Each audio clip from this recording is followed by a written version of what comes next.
ગાંધીનગરમાં હું આવ્યો ત્યારે 75 પૈસા જતાનું ભાડું નહોતું અને ઘંટી દળતા આટલું આગળ આવ્યો.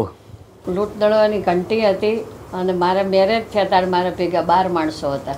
2 રૂમ રસોડાના મકાનમાં જ ટાઈપમાં. દાદીજી સાસુ, ફૂઈજી સાસુ, નાના 2.5 વર્ષના નણંદ, માસીજીનો દીકરો, અમે બંને માણા. અમને શું બેડરૂમ છે કે કશી અમને ખબર નથી.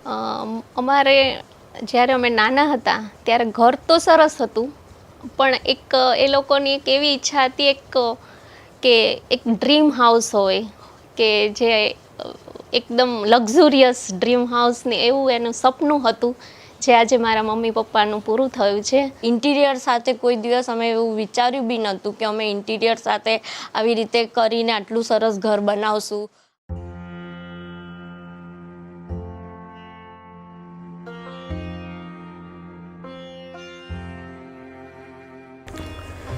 સપનાનું ઘરના એપિસોડમાં હું એક એવા વ્યક્તિને મળવાનો છું કે એમનું સપનું હતું કે મારું એક ઘરનું ઘર હોય અને એક સપનાનું ઘર હોય. હું વારંવાર કહું છું કે ઘરનું ઘર એ કયું ઘર કે જે બિલ્ડર આપણને બનાવીને આપે છે, જે આપણે બનાવીએ છીએ, પરંતુ સપનાનું ઘર કોને કહેવાય? સપનાનું ઘર એ કે જેમાં આપણું ગમતું ફર્નિચર હોય, આપણને ગમે એ પ્રકારે આપણે શણગાર્યું હોય.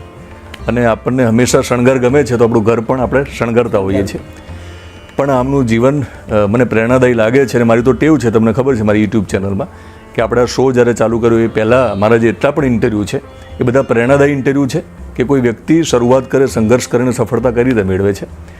તો હું એક એવા વ્યક્તિને મળ્યો છું કે જે વ્યક્તિની કહાની પણ ઇન્સ્પાયરિંગ છે. ટૂંકમાં સાંભળીશું, પછી આ ઘર વિશે વાત કરીશું.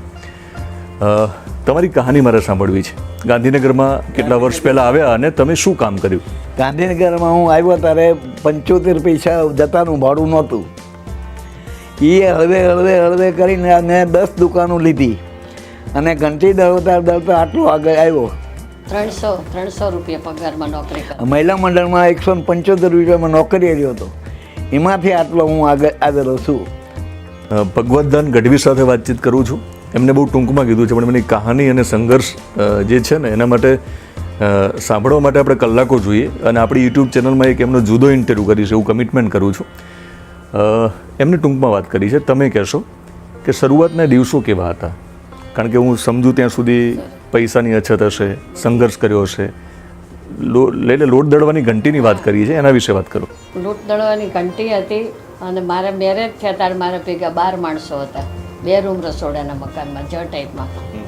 દાદીજી સાસુ, ફૂઈજી સાસુ, નાના 2.5 વર્ષના નણંદ, માસીજીનો દીકરો, અમે બંને માણા. અમને શું બેડરૂમ છે કે કશી અમને ખબર નથી. એવી પરિસ્થિતિમાં અમે પસાર થયા. 2 રૂમ રસોડાનું મકાન હતું ખાલી. એ ગવર્મેન્ટ, પોતાનું નહીં. અને છાશે વેચતા હતા, દૂધે વેચતા હતા, ભેંસ રાખતા હતા, ભેંસ ગાય, એમાંથી બધામાંથી થોડે આગળ આવ્યા. પણ ત્યારે તમને વિચાર તો આવતો હશે કે એક દિવસ એક એવું ઘર હશે મારું કે જેને હું શણગારીશ, સપનાનું ઘર હશે, જેનું ફર્નિચર જોરદાર હશે. તો એવો વિચાર આવેલો એ વખતે? એ વખતે આપણે 24માં 2800 રૂપિયામાં મકાન મળેલું અમને, હાઉસિંગ બોર્ડનું. મકાન મળી ગયું, પણ મકાન લઈ લીધા પછી ઘણીવાર ફર્નિચર કરવાની પણ આપણી સ્થિતિ નહોતી. તો એ કેવી સ્થિતિ હતી? સાદો, પિયરમાંથી નતો, સાસરામાંથી નતો. એટલે ફર્નિચર વગરના ઘરમાં આપણે રહેતા હતા. રૂમ રસોડા. ફર્નિચર વિશે થોડી વાત કરો કે એ વખતે તમારી કેવી ઈચ્છા હતી? કારણ કે તમે ફર્નિચર વગરના ઘરમાં વર્ષો સુધી રહ્યા, તો ફર્નિચર લઈને કેવી ઈચ્છા હતી? કેવું ફર્નિચર તમારા ઘરમાં? ફર્નિચર આપણને બહુ સારું કરવું છે એટલે મેં મૂળો ફૂલને વાંચ્યું કે ભાઈ મૂળો ફૂલનો આપણને વિજયભાઈ આ બધી પ્રયત્ન કરીને ખૂબ મહેનત કરીને વિજયભાઈએ ખૂબ સારું કામ કરી આપ્યું. વિજયભાઈ આપણને આ હોમ ટૂર કરાવવાના છે. એમની લાગણી આપણે એમના મોઢે સાંભળી છે. એમનું ફેમિલી કેમેરાની પાછળ જ છે. એમના મોઢે પણ આપણે ઘણી બધી આ ઘર વિશે વાત સાંભળવાના છીએ. તો હવે પછી વિજયભાઈ જ આપણને આ ઘરના ઇન્ટિરિયર વિશે વાત કરશે અને ફર્નિચર વિશે વિજયભાઈ વાત કરશે. વિજયભાઈ પઢિયાર મૂડ ઓફ ફૂડના ઇન્ટિરિયર ડિઝાઇનર છે. દોસ્તો નમસ્કાર, હું Vijay Padhiyar as interior designer as well as project manager તરીકે ફરજ બજાવું છું mood of food India private લિમિટેડમાં. અમારા ગાંધીનગરમાં એક વિશાળ ભવ્ય શોરૂમ છે, એવી બીજી 2 બ્રાન્ચ અમદાવાદમાં પણ છે. હું હવે તમને એક એવી વાત કરીશ કે અમે લોકો જ્યારે કંઈ બી ઇન્ટિરિયર કરીએ છીએ તો એક મકાનને એક સપનાનું ઘર કેવી રીતે બનાવીએ છીએ એની હું થોડી ડેફિનેશન આપીશ. કે જ્યારે કોઈ ક્લાયન્ટ અમારા અત્યારે તમે જોશો અહીંયા આ સાઇટ ઉપર ગઢવી અંકલ છે અમારા, બહુ જૂના રિલેશન્સ છે અમારા, 20-25 વર્ષ થઈ ગયા. એમને બહુ પહેલાં એમને ક્લિક હતું કે જ્યારે બી મકાન લેવું ને તો હું કરાવીશ તો મૂડ ઓફ વુડમાં જ. વિજયપુત્ર અને વિજયભાઈને મળીને એમને એ આવ્યા શોરૂમમાં, મને સમજાવ્યું બધું. એમના પ્લાન પ્રમાણે પણ થોડું અમે પ્લેસમેન્ટ કર્યું છે. અમારા પ્લાન પ્રમાણે પણ થોડું એમને મેં મોડિફાઈડ કરીને થોડું એડવાન્સ ટેકનોલોજી ઉપર લઈને થોડું સોફિસ્ટિકેટેડ ઇન્ટિરિયર કરી આપ્યું છે. શરૂઆત કરીએ આપણે એન્ટ્રન્સમાં સેફ્ટી ડોરથી. તો સેફ્ટી ડોર તમે જોશો કે સેફ્ટી ડોરમાં golden metal frame CNC cutting થઈને એક આખી ફ્રેમ સરસ બનાવેલી છે. અને જે મેઇન ડોર્સ છે એની અંદર ટી પટ્ટી ગોલ્ડન એક ટેકનિકલી લુક આપે એના માટે એક સરસ મજાની બાર લગાવેલા છે. એ સિવાય તમે ડ્રોઈંગ્સ રૂમમાં જોશો તો એમટ્રેક ચેનલ ઉપર સરસ મજાના કર્ટેન્સ છે, પાલ્મેટ છે જે એને કવર કરે છે. એ સિવાય તમે સીલિંગ્સ જોશો તો સીલિંગ્સની ચારે બાજુ એક રૂફ લાઇટ વોર્મ વ્હાઇટ એવી ફરે છે કે જે તમે પીસ ઓફ માઇન્ડમાં તમારે જ્યારે બેસવું હોય, જ્યારે સીલિંગ લાઇટ બંધ કરીને સ્પોટ લાઇટ અથવા રૂફ લાઇટ ચાલુ કરીને તમે બેસો તો તમને એકદમ શાંતિ લાગશે. આજે તમે ગમે ત્યાં ક્યાંય કંટાળીને આવ્યા હોય અને શાંતિથી આમ બેઠા હોય ઘરમાં તો તમને એક સરસ એક એન્વાયરમેન્ટ ક્રિએટ લાગે, તમને એક ફિલિંગ ગુડ એવું ફીલ થશે એમ. તો એ પ્રમાણે પણ તમે જુઓ કે ચારે બાજુ જે અમે લેમિનેટ્સ લીધા છે એ લેમિનેટ્સ રૂફ લાઇટ જે છે એના રિફ્લેક્શન્સથી એ લેમિનેટ કેટલું એલિગન્સ લાગે છે. એ સિવાય જોશો કે LED યુનિટ છે. LED યુનિટમાં પણ અમે રૂફ લાઇટ, બટન લાઇટ્સ જ્યાં જ્યાં ટેકનિકલી અમને લાગે કે આ વસ્તુ હાઇલાઇટ કરવી છે, આ લાઇટ આ વસ્તુ બતાવવી છે તો અમે લોકો એ લાઇટોનો ઉપયોગ કરતા હોઈએ છીએ.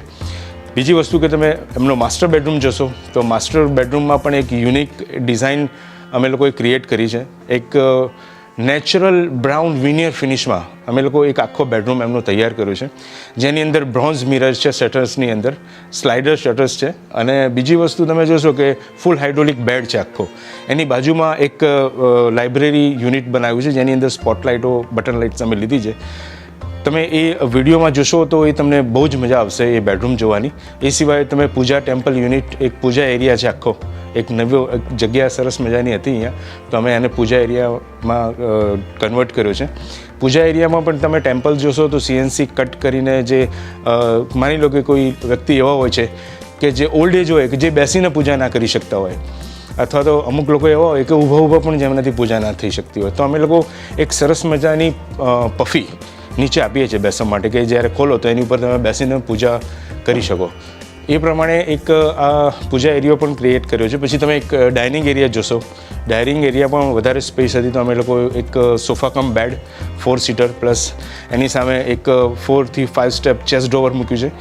કિચનમાં ક્લાયન્ટ્સની એવી રિક્વાયરમેન્ટ હતી કે કિચનમાં એમને છે ને અમારા ગઢવી અંકલ છે ને એમને વ્હાઇટ કલર બહુ જ પસંદ છે. એટલે તમે જોશો ઓલમોસ્ટ ઘરની અંદર છે ને વ્હાઇટ હાઈગ્લોસી અને વ્હાઇટ ઉપર વધારે ફોકસ અમે કર્યું છે. તો કિચનમાં પણ અમે વ્હાઇટ હાઈગ્લોસી લીધો છે. ઓલમોસ્ટ બધા શટર્સમાં વ્હાઇટ હાઈગ્લોસી લેમિનેટ્સ છે. અને કિચનના ટેકનિકલ અંદર ઇન્ટરનલ અમે તમે જોશો તો ટેન્ડમ બાસ્કેટ લીધા છે અમે, અને પ્લસ પ્રોફાઇલ હેન્ડલ્સ છે, અને માર્બલ જે નેનો માર્બલના ટોપ્સ છે કિચનના. એ સિવાય તમે ડાઇનિંગ એરિયા પણ જોશો તો ડાઇનિંગ એરિયામાં પણ નેનો માર્બલ્સ અમે યુઝ કરેલો છે.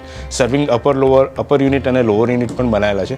એ સિવાય મારી પાછળના જે 2 બેડરૂમ્સ છે એ સેમ જે માસ્ટર બેડરૂમ છે એ કોન્સેપ્ટ પ્રમાણે જ કામ કર્યા છે. પણ એક માસ્ટર બેડરૂમમાં અમે લોકો 6x6નો full hydraulic bed plus study table plus એના ઓવરહેડ અને એક વોર્ડરોબ આપી છે, જેને એકદમ અમે યુનિક એલિગન્સ લુક આપે છે. બીજા બેડરૂમમાં તમે જોશો તો બીજા બેડરૂમમાં અમે લોકો પાછળની સાઈડમાં વોલ પેનલિંગ અમે એ રીતે કર્યું છે કે વુડનની સ્ટ્રીપ આવે, એ વુડનના સ્ટ્રીપ ખાલી લઈને એની ઉપર એક ગોલ્ડન કલર કર્યો છે અને એ વોલને અલગ કલરમાં ડિફાઇન કરી છે.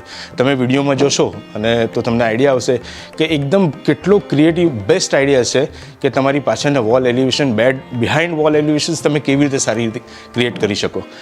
અને પ્લસ એની સાથે સાથે જ બેડની સામે જ પાછું ડ્રેસિંગ આવતું હતું. તો ડ્રેસિંગમાં એવું કહેવાય છે કે બેડની સામે કોઈ દિવસ ડ્રેસિંગ ના હોવું જોઈએ, અને હોય તો એ કવર થવું જોઈએ. તો અમે ડ્રેસિંગ ત્યાં બનાવ્યું. તો અમે એક આગળ સ્લાઇડિંગ શટર આપ્યું છે કે જ્યારે તમે સૂતી વખતે અથવા તમારે જ્યારે ડ્રેસઅપ થવું હોય ત્યારે તમે એ સ્લાઇડર ખસેડો તો તમને મિરર દેખાય તો તમે એનો યુઝ કરી શકો.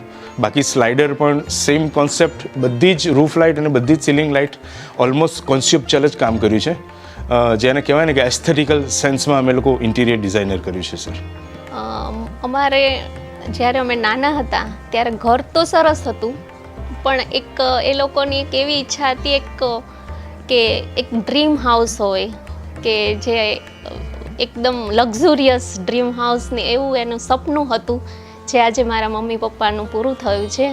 અને વિથ માય ચાઇલ્ડ સાથે હું આજે એ સપનું જોઉં છું તો આઈ ફીલ વેરી એન્જોય.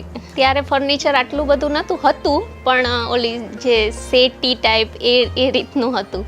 બંને ઘરમાં અત્યારે બહુ જ ડિફરન્સ છે. જ્યારે અમે નાના હતા ત્યારે જે ઘર હતું એ પણ એકદમ અલગ હતું અને અત્યારે પપ્પાએ જે ઘર બનાવ્યું એ પણ એકદમ અલગ છે. એ અત્યારની ડિઝાઇન, અત્યારના લોકેશન પ્રમાણે જેમ છોકરાઓને છોકરીઓને અત્યારે અલગ રૂમ જોઈએ છે, ડિઝાઇન અલગ જોઈએ છે, કલર અલગ અલગ જોઈએ છે, એ બધી જ જવાબદારી પપ્પાએ મને આપી હતી. મેં જ બધી ઉપાડીને કલરથી માંડીને બધી ટોટલી જવાબદારી પપ્પાએ મને જ આપી હતી. જૂના ઘરમાં 2 રૂમમાં ફર્નિચર હતું, એ પલંગ ને સોફા ને એ નાના હતા અને અત્યારના સોફા જોઈએ તો એકદમ ઇન્ટિરિયર છે, એકદમ ડિઝાઇનિંગ છે, એના કલર કોમ્બિનેશન બધું અલગ છે. આ સપનાનું ઘર પપ્પાનું હતું એ હવે પૂરું થયું. પહેલાં જે ઘર હતું એ બરોબર ઘર હતું, વાંધો નહીં, એક ઘર જ હતું, પણ આ સપનું પપ્પાનું હવે પૂરું થયું છે. સપનાનું ઘર જે કહેવાય ને એ પપ્પાનું હવે ઇન્ટિરિયર સાથે કોઈ દિવસ અમે એવું વિચાર્યું બી નહોતું કે અમે ઇન્ટિરિયર સાથે આવી રીતે કરીને આટલું સરસ ઘર બનાવશું, આટલી સરસ ડિઝાઇનિંગ કરીને કલર કોમ્બિનેશન કરીને કરીશું, એવું કંઈ વિચાર્યું જ નહોતું. એ સપનું અમારું પૂરું થયું, એના માટે હું બહુ જ લકી છું મારા પપ્પાની. તો દોસ્તો, આ તમે લોકો જોયું હશે સપનાનું ઘર, અને ઘણા બધા સપનાનું ઘર જોયા પછી ઘણા બધા સવાલો તમારા મનની અંદર ઊભા થયા હશે.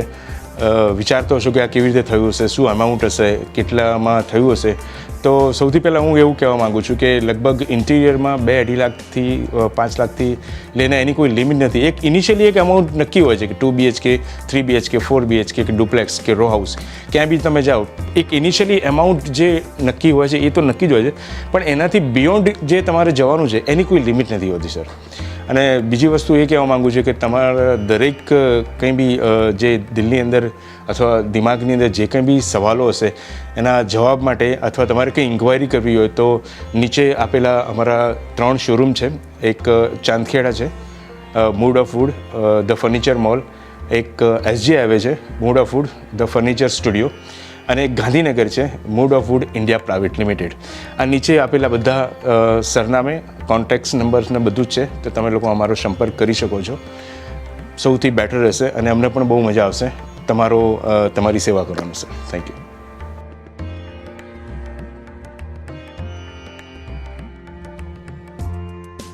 સપનાનું ઘરના આજના એપિસોડમાં બસ અત્યારે આટલું જ. આ વિડીયો જો તમને પસંદ પડ્યો હોય તો તમે કોમેન્ટ ખાસ કરજો, એટલા માટે કે તમારી કોમેન્ટો અમારા માટે ખૂબ કિંમતી છે. કેટલીક કોમેન્ટો મને કામ લાગી છે, કારણ કે આપણે જૂના એપિસોડમાં તમે કોમેન્ટ કરી છે, તમે પૂછ્યું કે કેટલો ખર્ચો થાય, તો આજના એપિસોડમાં આપણે પ્રયત્ન કર્યો છે કે આપણે એક મિનિમમ ખર્ચ વિશે તમને જણાવ્યું છે. તો તમે કોમેન્ટ કરશો તો અમે નેક્સ્ટ એપિસોડમાં એ ભૂલો સુધારીને તમારી સામે આવીશું. ડિસ્ક્રિપ્શનમાં બીજી 2 લિંક આપીશ, જે આગળના એપિસોડ છે આપણા, એ વિડીયો પણ તમે જોઈ શકશો. મારો ઈરાદો એ જ છે કે તમે તમારું જે સપનું જોયું છે, સપનાનું ઘર કેવું હોવું જોઈએ, એ સપનું સાકાર કરવા માટે હું સહયોગ લઈ રહ્યો છું મૂડ ઓફ વુડનો, અને આ એક શોના માધ્યમથી તમને એ સપનું સાકાર કરવા માટે પ્રયત્ન કરી રહ્યો છું. કારણ કે તમે ફિઝિકલી દરેક વખતે શોરૂમમાં જઈ શકવાના નથી, સમય ખૂબ કિંમતી છે. તો એક વિડીયો જોઈને તમને એક મોટો અંદાજ આવશે કે આ પ્રકારનું ફર્નિચર કરાવવું હોય તો મારે શું કરવું જોઈએ, ક્યાં જવું જોઈએ. તો આ શોના માધ્યમથી હું ફરી મળીશ એક નવા સપનાના ઘર સાથે. અને આપણે આ યુટ્યુબ ચેનલમાં બીજા ઇન્ટરવ્યૂ પણ છે. એ ઇન્ટરવ્યૂમાં જો તમને રસ પડે તો તમે પ્લેલિસ્ટમાં જઈને જોઈ શકો છો. દિલશે વિથ દિનેશ નામનો શો ચલાવું છું. આ શોમાં ઇન્સ્પાયરિંગ ઇન્ટરવ્યૂ કરું છું, જે સેલિબ્રિટી છે, જે સફળ લોકો છે, એ લોકોની પ્રેરણાદાયી કહાની હું એમના મોઢે સાંભળું છું ને તમને સંભળાવું છું. તો ફરી એકવાર તમને રિક્વેસ્ટ કરીશ કે આપણી યુટ્યુબ ચેનલને જો તમે સબસ્ક્રાઈબ ન કરી હોય તો કરી લેજો. તમને લાગતું હશે કે વારંવાર રિક્વેસ્ટ શા માટે? એટલા માટે કે યુટ્યુબનું એક અલ્ગોરિધમ છે કે જો તમે સબસ્ક્રાઈબ કરશો અને બાજુમાં જે બેલ આઇકન છે એને ક્લિક કરશો તો જ તમને નવો વિડીયો મળશે. નહીંતર તમને વિડીયો પસંદ પડ્યો હશે અને જો તમે સબસ્ક્રાઈબ નહીં કરો તમારો નવો વિડીયો નહીં મળે. તો થેન્ક યુ વેરી મચ. તમે તમારો કિંમતી સમય કાઢીને આ વિડીયો જુઓ છો. ફરી એકવાર આવા જ કોઈ સપનાના ઘર સાથે મળીશ.